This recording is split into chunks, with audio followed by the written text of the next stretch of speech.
नमस्कार, मेरा नाम प्रकाश है। आप टुडे बिहार न्यूज देख रहे हैं। देखिए, झारखंड में विधानसभा के चुनाव से पहले महागठबंधन यानी कि जिस गठबंधन में जेएमएम, कांग्रेस, लेफ्ट और आरजेडी है, उससे बड़ा झटका लग सकता है, क्योंकि झारखंड के पूर्व मुख्यमंत्री चंपई सोरेन ने लगभग अपने नाते रिश्ते जेएमएम के साथ खत्म कर लिए हैं।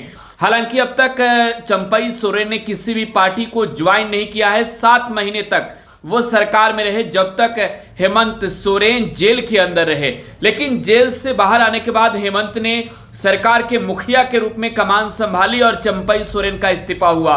चंपई सोरेन ने सोशल मीडिया प्लेटफॉर्म एक्स पर अपनी प्रतिक्रिया दी और उन्होंने कहा कि हम अंदर से टूट चुके हैं, जेएमएम के अंदर घमासान मचा है। इस बीच राजनीतिक दलों की ओर से प्रतिक्रियाएं भी आ रही है। बिहार के पूर्व मुख्यमंत्री व केंद्र सरकार के मंत्री जीतन राम मांझी ने भी बड़ी प्रतिक्रिया दी है। जीतन राम मांझी ने कहा है कि वो तो सरकार अच्छे से चला रहे थे, क्यों हटाया गया उन्हें, ये ठीक नहीं है। जीतन राम मांझी क्या कुछ कह रहे हैं, जरा वो सुनिए। बोल चुके हैं, अलग तो बात बोलते हैं। चंपई सोरेन को जो वहाँ से एक तरह से झटका दिया गया है, उससे हम लोग भी दुखी हैं। जनतंत्र में, जमहूरियत में ऐसा नहीं होता है कि किसी को इज्जत दिया जाए और कान पकड़ के निकाल दिया जाए। तो उनके साथ यही हुआ है। ये बात सही है कि चंपई सोरेन को उन्होंने दिया था, तो शायद यही समझ के दिया होगा कि आदमी करने वाले कुछ नहीं है, जो मन में आएगा वही हम करेंगे। और चंपई सोरेन 8-7 महीना रहे, अच्छा काम करके झारखंड में दिखला दिए और हेमंत सोरेन के पग चिन्हों पर चल रहे थे। कहीं से ऐसा नहीं लग रहा था कि उस पार्टी के अगेंस्ट में कोई बात कर रहे हों।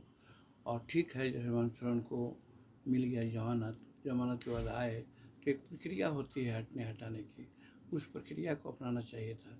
या तो वो कहते कि भाई साहब, हमने आपको बनाया है, अब हम आ गए हैं, तो आप इस्तीफा दे दीजिए।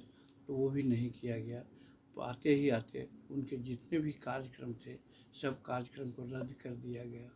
और उस समय मुख्यमंत्री नहीं बने थे हेमंत सोरेन, उसके बावजूद भी पदाधिकारियों से कहा कि बंद कर दिया। और फिर लेजिस्लेचर पार्टी की बैठक में बुला करके ज़बरदस्ती उनसे इस्तीफा लिया गया और अपने मुख्यमंत्री बन गए। एक घटनाक्रम ऐसा लगता है कि किसी को मान मर्यादा दे करके उसको फिर अमर्यादित करें, ये उचित नहीं है। ऐसी परिस्थिति में और चंपई सोरेन अगर कुछ बोलते हैं कि हमको ठेस लगी है, अब हमारे सामने क्या विकल्प है, तो वो तो उन पर निर्भर है।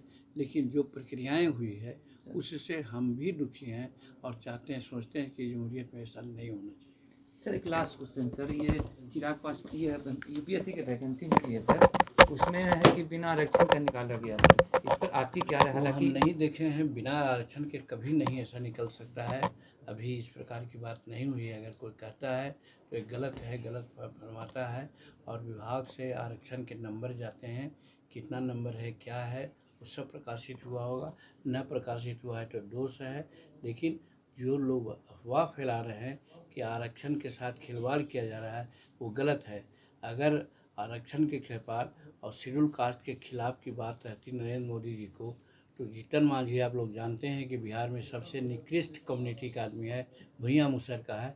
उसको एक सांसद होने के बाद वहाँ मंत्रिमंडल में कैबिनेट का उन्होंने दर्जा दिया, और कैबिनेट का दर्जा देने के बाद विभाग भी जो दिया है, आप समझ सकते हैं, बहुत बड़ा विभाग है, जो उनका विजन का विभाग है।